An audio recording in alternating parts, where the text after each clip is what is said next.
Well, it's another home game for your Toronto Maple Leafs right here at Scotiabank Arena, which means it's time for another episode of Live from Morning Skate presented by FanDuel. I'm Scott Willats. This is the gold medalist Becky Kellar. And speaking of FanDuel, I made some money on the Super Bowl wild card weekend. Not Super Bowl weekend, but Super Wild Card weekend. And I have to start off by saying, Becky, how about those Cowboys? I'll tell you, there's a lot of football going on in my house. I'm not always paying a lot of attention, but I do hear a lot of yells and cheers. My kids' teams are out, so it's all about cheering for at the teams that they don't like.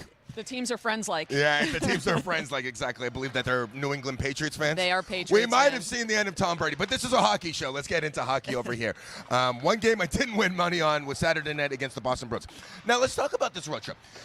Thursday definitely felt like a trap game. You can kind of understand the buds were with their parents or with their dads. I mean, it was a dad's trip.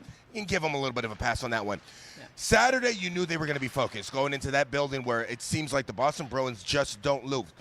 And when it came to the third period, it felt like a coin flip. Like anybody could have won that game. I like the game. I like the Leafs play in that game, especially Matt Murray.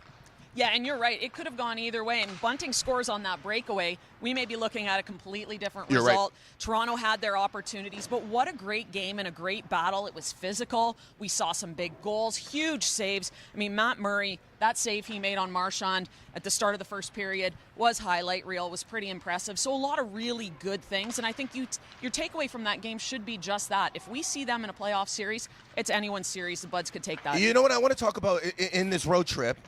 We both kind of agreed that Ilya Samsonov was probably the best player in Detroit. And on Saturday, it looked like Matt Murray has found a new sense of comfort playing behind his guys in blue and white. What do you love about our goalies, this tag team goalie duo, and what do you love about their game right now as it feels like they're rounding into form? They are, and I think there was a bit of a downturn in December, but they seem to be coming back into the form that we got used to in November. And I think that, it's coming up with some big saves. It's the fact that you can go to a tandem. You want to make sure you got a guy who's fresh in net.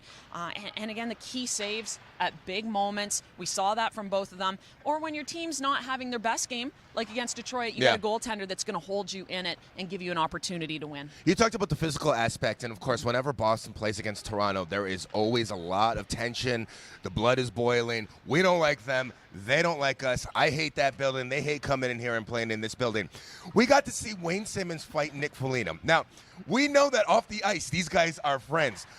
Was it a show-me fight, or what did you like it being an old hockey player? What would you believe? So I'm going to be honest. I love the direction hockey has taken, where it's no more clutch and grab. There he is, don't right there. see a lot of pushing and shoving after whistles, but I do like an old-fashioned tilt like we saw on Saturday night. And the fact that they sort of dangled their gloves and, you got time for me tonight, or do I have to make an appointment? Let's go. Drop the gloves. And, entertaining, gets the fans into the game, gets the teams into the game, and I liked it. There was a hint of Gordie Howe there with that fight. It was kind of like two tough guys that both just are like, you know what? Let's do this for our team. Let's do this for the building. Let's do this for the crowd.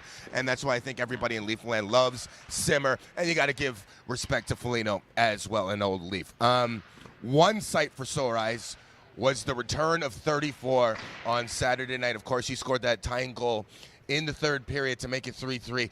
A goal that I'm going to say only 10 players in the National Hockey League can score. It was a pretty amazing goal, and love the effort that Marner had to get the puck to Matthews. But you're right, the fact that he can come in, see just a couple inches above Ullmark's shoulder, and put that puck into the roof of the net. Someone that's missed not only 5-on-5, but we saw with the power play as well. There's so many good things Matthews does all over the ice. Guy that you need in the lineup. 1 for 5 on the road trip on the power play. However, they always had a lot of chances. There was a couple of power plays in Boston where they just could not get into the zone, and they really, really were missing 34 on that. Willie was trying. Willie, his entry into the zone is top-notch in the league, but they just were really struggling there. What do the boys have to do to get that power play going again? Well, it's getting Matthews back. Yeah, it is. Getting Matthews back is key. Obviously, you got, they're going with their 5 units of forwards. So getting into the zone, establishing possession, it's that quick puck movement that they've been so good at.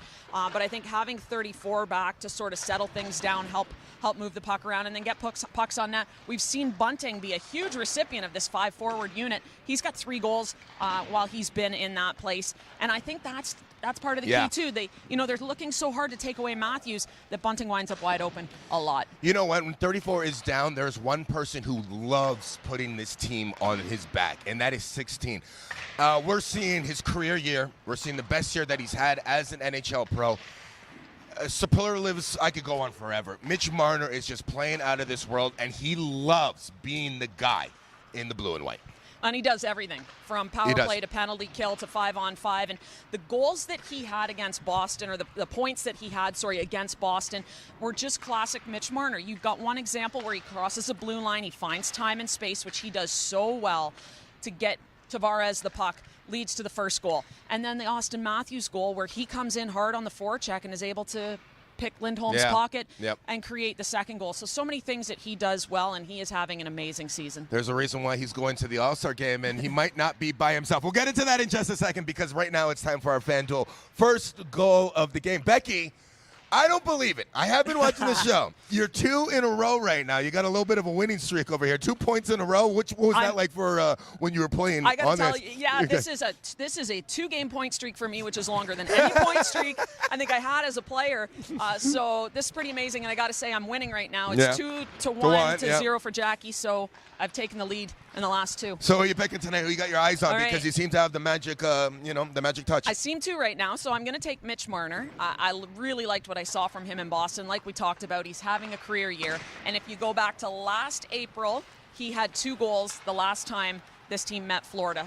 Little different game than I would expect, 7-6 in overtime. I don't think we'll see that tonight. However, I do think Marner will get himself back on the score sheet. Okay. We kind of argued about this, and you were very, very gracious enough to let me pick him. I'm going to Austin Matthews, and I'll tell you why. Do you remember about 3 years ago that goal that he scored in Boston where he picked it out of midair, went around the net, and scored on his backhand? It's just one of those goals, like he scored on Saturday, where I think it wakes him up. 21 goals on the year. You know the kid is going to score 45, and time is running out, and you know he's going to get hot. I have a weird feeling tonight could be a big night for 34. He doesn't like scoring 1. He likes scoring 2, and if he doesn't like scoring 2, he likes scoring 4. So should be a fun night to watch the boy from Scottsdale, USA. Let's talk about the Florida Panthers. Florida Panthers, last year, they were just, gangbusters. You couldn't stop them. This year, not so much. It looks like the Huberdeau trade, they're kind of missing a little bit, but still, whenever you have a team with Barkov and Matthew Tkachuk, you're always in danger. Yeah, and Tkachuk has been amazing this year. Again, you lose Huberdeau, but you bring in Tkachuk. He's got, above 50 points on the season, so he's a guy certainly you want to watch. But you're right, this is not the same Florida Panthers team we saw last year where they were the #1 offensive team in the league. Last year when these two teams met, you had the 1-2 offensive teams in the league, so you're not going to see that. What you are going to see, those 2 teams that can still score, but where Toronto should have an advantage in this game is that they are a better defensive team. Okay, one thing that I'm going to take away from the weekend, and I know technically it was goaltender interference, but man, stripes. How are you going to take away McMahon's first goal of the year? I know you were jumping out of your seat. I was jumping out of my seat. I was so proud of the guy. Hopefully tonight he gets his first one, right? The dads are all hugging his dad up in the press box. And then you take the hug away, right? What are you supposed to do? But listen, I've watched this guy enough with the Marlies to know he can put pucks in the net, and I think he can do it at this level too. I love what he's brought in the first 2 games. Me too, He is a big, strong guy with speed, so we see him get in on the forecheck, and he can score. I look forward to it. Of course, you can catch it on Sportsnet and on TSN with Joe and Jim, TSN 1050. Some exciting news for your boy over here. Not only is Mitch Marner going to the All-Star game and Carlton the Bear going to the All-Star game, but your boy right here has been selected to host the NHL Skills Competition, and I'm going to be sure that I'm repping Toronto right, guys. Go Leafs, go, right? Right, Scotty, South Florida? South Florida. It's a tough city. You got room in your luggage for your favorite co-host? That weather, it sounds pretty good right now. I tell you what, Becky, if Mitch Marner scores first tonight, you're coming with me, all right? Should be a fun one tonight. Deal. Should be a fun one tonight. For Becky Kellar, I'm Scott Willats. As always, go Leafs, go.